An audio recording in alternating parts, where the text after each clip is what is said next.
Londrina, moro na capital paulista há 50 anos. Eu sou da área de educação escolar, portanto lido com comunicação. Sou um docente, sou um palestrante, sou escritor, trabalho com atividades de rádio e televisão. Sou alguém que é pai de família, tenho 3 filhos, tenho 4 netos, portanto alguém que se dedica a algo que eu gosto demais, que é proteger o futuro, o meu, de quem está à minha volta. E eu sou formado em filosofia, por isso quase sempre as pessoas ficam imaginando o que é que faz um filósofo. Daí que essa questão, quem é o Cortella, ela é de base filosófica e ela não tem uma resposta única. Eu, quando eu tinha 7 para 8 anos de idade, eu tive em Londrina, quando criança, hepatite. E houve uma época em que a hepatite não podia ser curada, a não ser com repouso intenso. E durante 3 meses eu fiquei na cama, aos 6 para 7 anos de idade, sem poder sair, nem encontrar os amigos. Não havia TV na minha cidade. A literatura infantil se esgotou na vizinhança rapidamente e os vizinhos passaram a trazer livros que tinham, e os que tinham na minha casa. E eu comecei a ler Dostoiévski, Cervantes, Platão, Aristóteles com 7 anos de idade.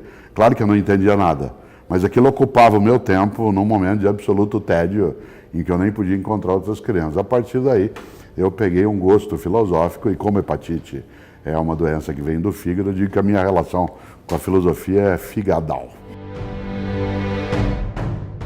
Olha, eu sou professor há 44 anos, me dedico a essa atividade e os percalços, eles são cotidianos, né? A vida, especialmente no campo da formação de pessoas e da autoformação, ela é plena, né, de agonias e alegrias. Portanto, ela tem seus momentos de absoluta exuberância e tem circunstâncias que são difíceis. Os percalços mais fortes foram inexperiência em relação a várias situações, a não possibilidade de encontrar sempre pessoas que me chefiavam e que fossem capazes de generosidade, né, e, portanto, que retinham com elas o conhecimento que carregavam. Essas são as turbulências mais óbvias. Há, claro, momentos de absoluta alegria, quando eu encontro alguém, por exemplo, diz assim: você foi meu professor há 30 anos. Nem sempre a gente lembra, mas o fato da pessoa nos levar com ela é uma coisa magnífica. Por isso, o percalço acabou secundarizado face às alegrias. Os romanos diziam na antiguidade: a sorte segue a coragem, querendo dizer que a noção de algo que te favorece, ela não é automática, isto é, a circunstância boa, a ocasião, a oportunidade, ela existe, mas você só vai aproveitá-la de fato se você tiver coragem. E coragem não é mera disposição eufórica, coragem é algo a ser preparado, né, com a tua capacidade de buscar competência, de prestar atenção. Uma pessoa corajosa não é aquela que não tem medo, é aquela que enfrenta o medo. E a única maneira de enfrentar o medo é tendo competência para fazer o que precisa ser feito. Por isso, a sorte, isto é, a circunstância que não depende de mim, ela existe, mas ela não é decisiva para que eu obtenha sucesso ou êxito. O que é decisivo é que eu tenha uma coragem preparada, competente, habilidosa, e essa se faz, né, com inteligência e humildade. Inteligência para procurar e humildade para saber que eu não sei tudo. Minha obra é o futuro. Eu tenho um livro com o título Qual é a Tua Obra? E quem fez o prefácio dele foi a Ana Carolina, minha filha, e ela é uma advogada criminalista que gosta muito de lidar, né, com essas questões mais amplas, ligadas ao mundo da justiça também. E ela termina o prefácio dizendo algo. Qual é a nossa obra? Ela diz: é o futuro, pai. Nossa obra é o futuro.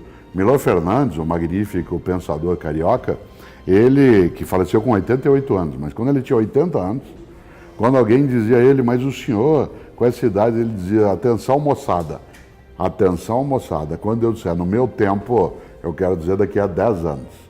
Nosso tempo é o futuro. A ideia de nosso tempo é o passado é sempre uma ideia de lamentação. A ideia do tempo como futuro é uma ideia de busca, de esperança, de edificação, de construção. Por isso, minha obra é o futuro, para mim e para outros.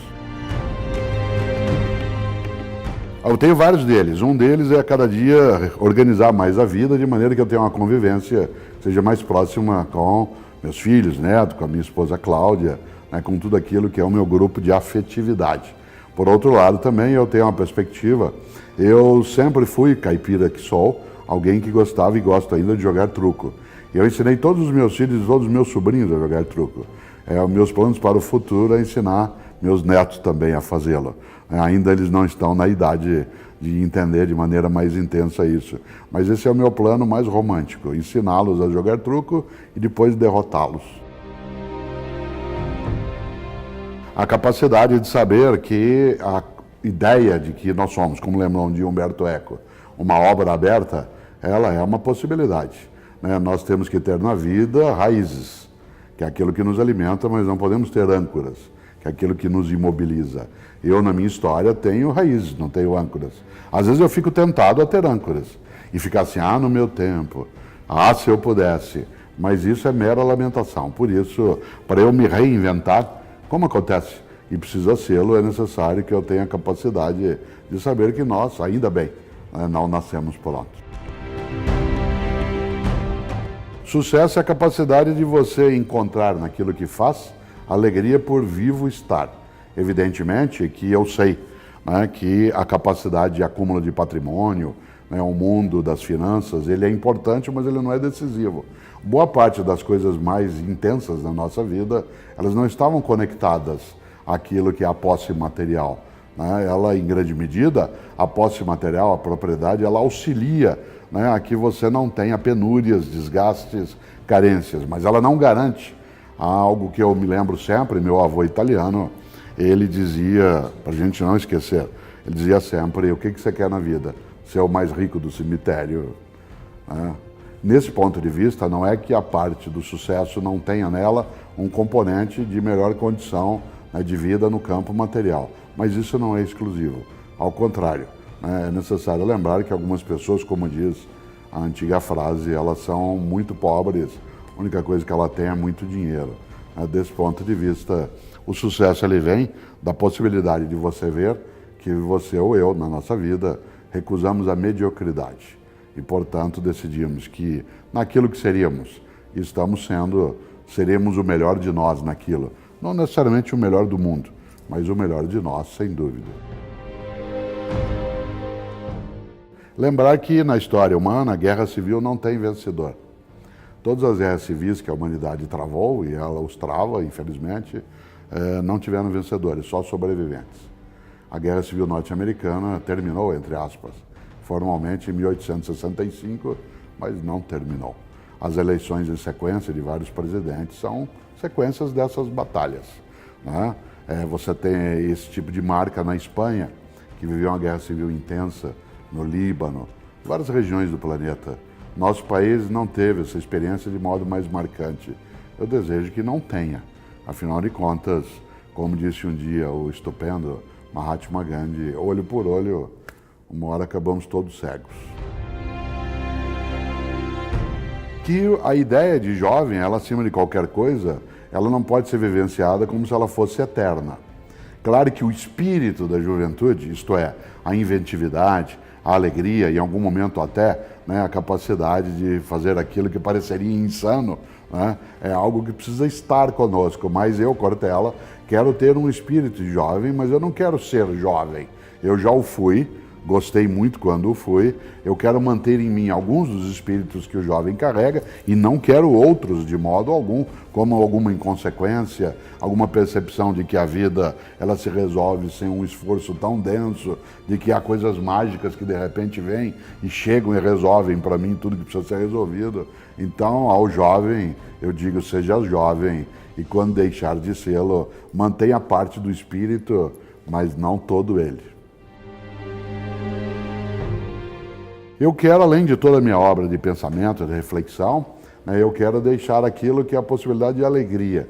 Eu quero passar adiante algumas heranças que eu recebi no campo dos valores, da afetividade, da capacidade de convivência.